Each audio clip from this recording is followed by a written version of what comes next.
Come, thou long-expected Jesus, born to set thy people free. From our fears and sins release us. Let us find our rest in thee. Amen.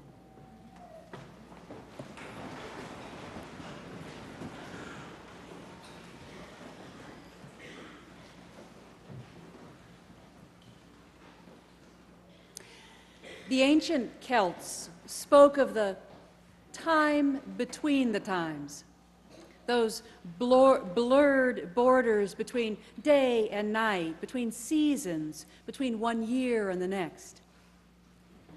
Time between times speaks of twilight, when the earth begins to slumber and the sun yields its watch to the moon and stars.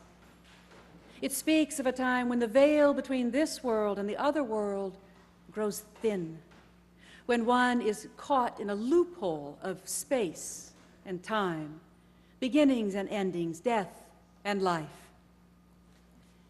The season of Advent is a time between times in the Christian calendar.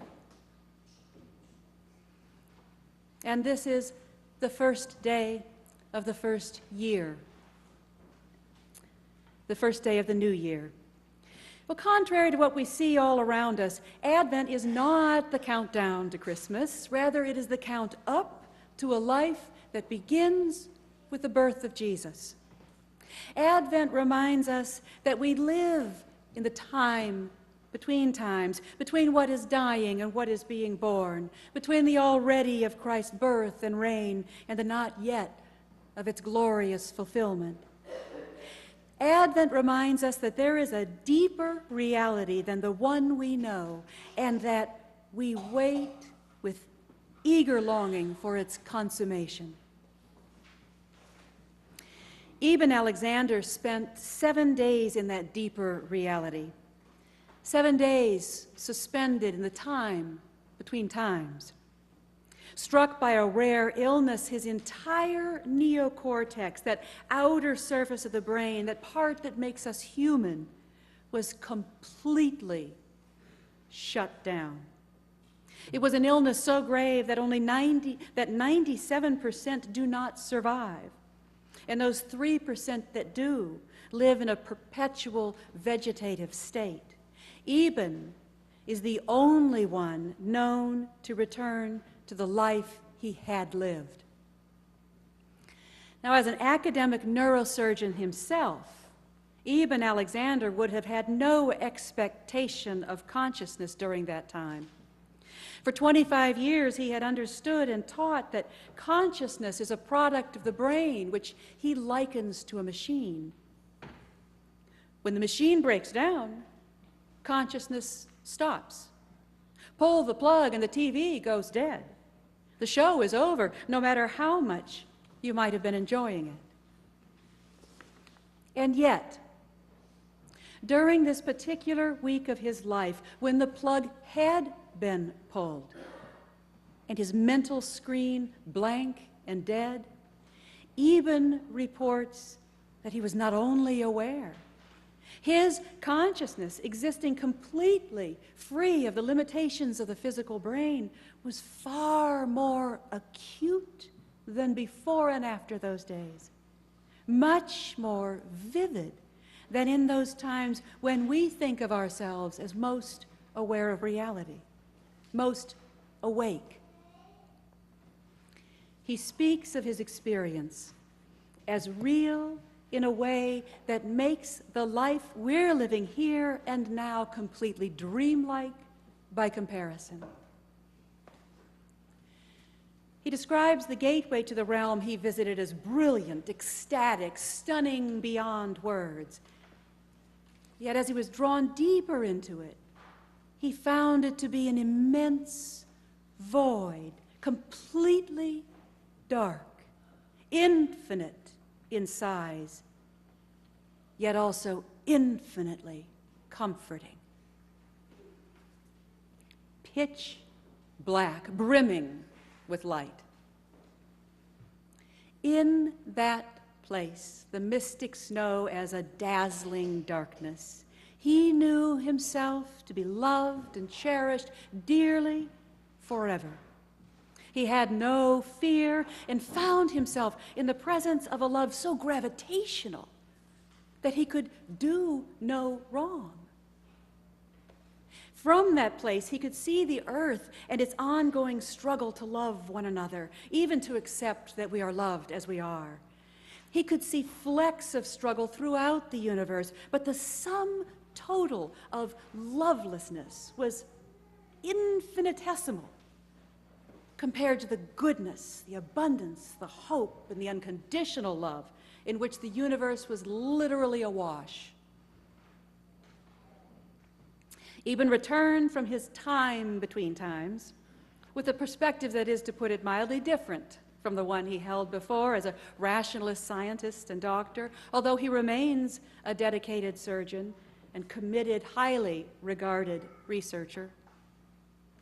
He returned convinced that human experience continues beyond the death of the body.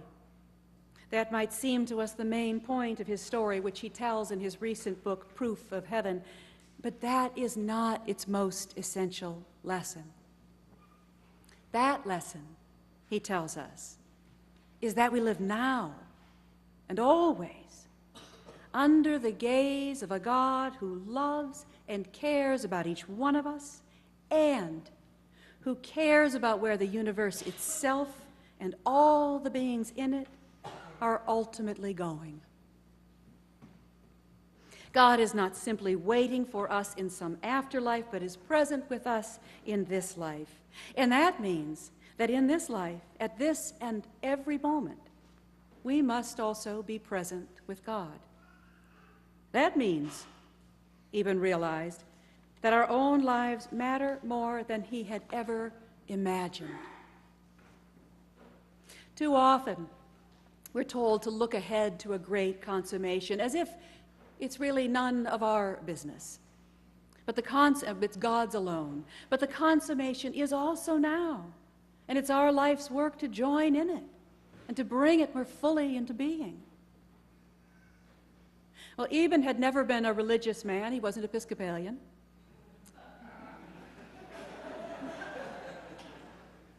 Who attended church with his wife and children. He had cherished that his wife and children were swaddled in a faith that comforted and encouraged them, but all that he had ever learned about the workings of the brain had convinced him that there is no life beyond this one, and that there is no God at work in the universe.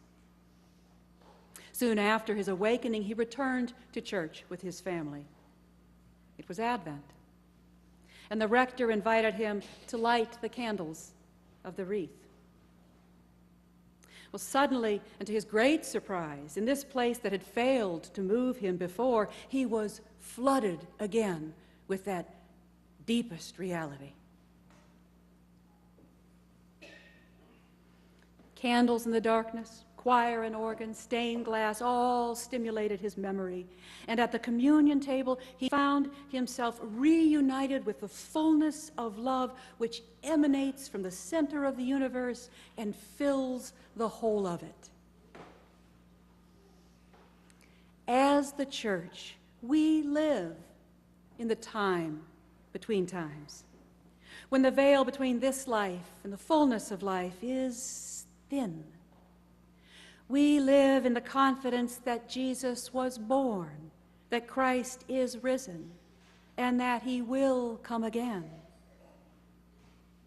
We are not to look for some ultimate final fulfillment, however, so much as we are to look to the world around us and to how we might take part in revealing that deeper reality of God's healing, love, and redemptive power to those who most need to see it. Now, this morning, tomorrow, next week.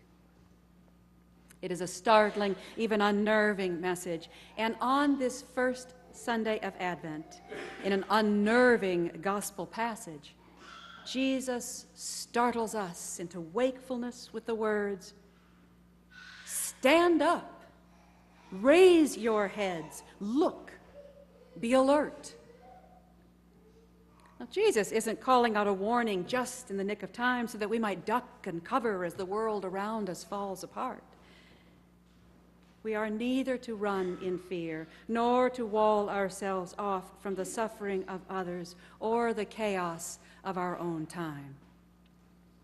Instead, Jesus calls us to stand up in the midst of it all, confident that God draws near, to share in the work of unveiling the unveiling of God's love in our own time. And we can do this in so many ways. We have a particularly compelling opportunity today as we move among the many tables in our parish hall, which set before us the struggles and suffering of our neighbors near and far. Our sick and homeless, lonely or imprisoned neighbors in Northwest Arkansas, to our brothers and sisters who lack the basics of life in Africa, the Syrian refugees who live in fear and starvation, and on our own Indian reservations in our own nation.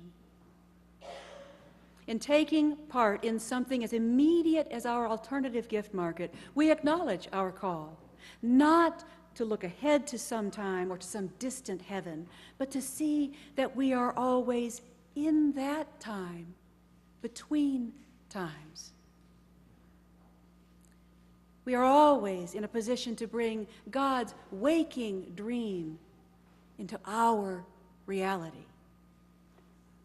Stand up. Raise your heads. Look. Be alert. Amen.